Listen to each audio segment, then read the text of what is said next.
সকলের মধ্যে তিনি রয়েছেন, ভগবান রয়েছেন। কেন আমি রক্ত দেব অন্যকে?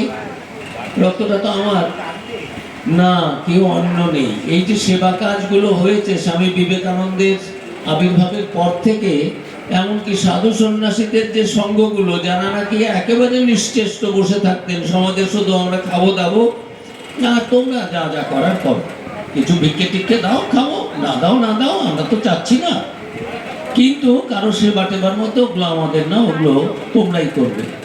একটু আগেই দিব্যেন্দুবাবু বলছিলেন, গোটা কোটটা করেননি, স্বামীজি বলছিলেন পরার্থে এতটুকু নিঃস্বার্থভাবে, পরার্থে, পরের জন্য, নিজের জন্য নয়, পরার্থে এতটুকু করিলে হৃদয়ে সিংহ শক্তির সঞ্চার হয়। ওটা যে কিরকম আনন্দ, you cannot purchase it from the market against thousands of dollars, millions and billions of dollars, pounds হবে না, টাকা দিয়ে ওটা কেনা যাবে না। মানুষকে উপকার করা, মানুষকে কোনো না কোনোভাবে সাহায্য করা।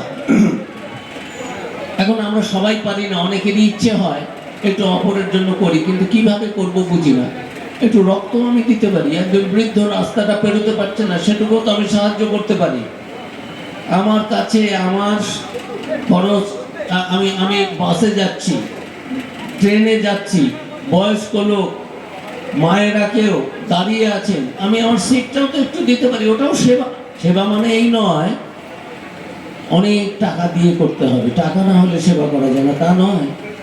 আমি গরিব মানুষ হতে পারি, আমি অর্থ দিয়ে সাহায্য না করতেই পারি, আমি বিদ্বান না হতে পারি, অনেক কিছু মাস্টারমশাইরা পড়াশুনো শিখেছেন, অনেককে অনেক কিছু শেখাচ্ছেন, শিক্ষা দান করছেন।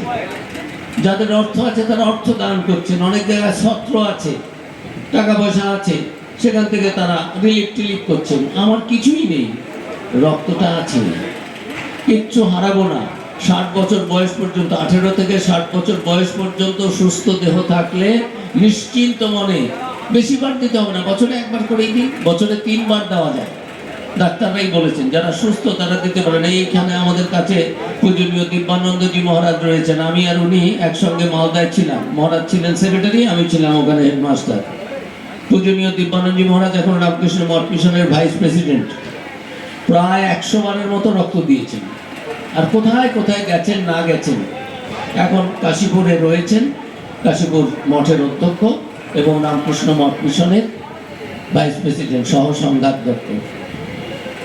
এবং কত জায়গায় যে মোটিভেশন করতে হয়েছে, জেলখানার কয়েদিদের মধ্যে যে তোমরা সুস্থ রয়েছে, রক্তদান করো, তাতে কি হয়েছে, এখানে থাকতেই হবে, বাইরে যেতে পারবে না, কিন্তু আমরা গিয়ে গিয়ে ক্লাস করতাম, এটা একটা সেবা। তাদের কিন্তু অন্যরকম সেবা করতে পারবো না, তোমাদের জেলের বাইরে নিয়ে যাবো, এটা করবো সেটা করবো না, কিন্তু সেখানেও তারা যাতে কখনো না ভাবে যে আমরা পতিত মানে ফলেন ইটারনালি, একেবারে চিরজীবনের জন্য না। একটা দোষ করেছো, কোনো একটা অন্যায় কাজ করেছো, ক্রাইম কিছু একটা হয়ে গেছে,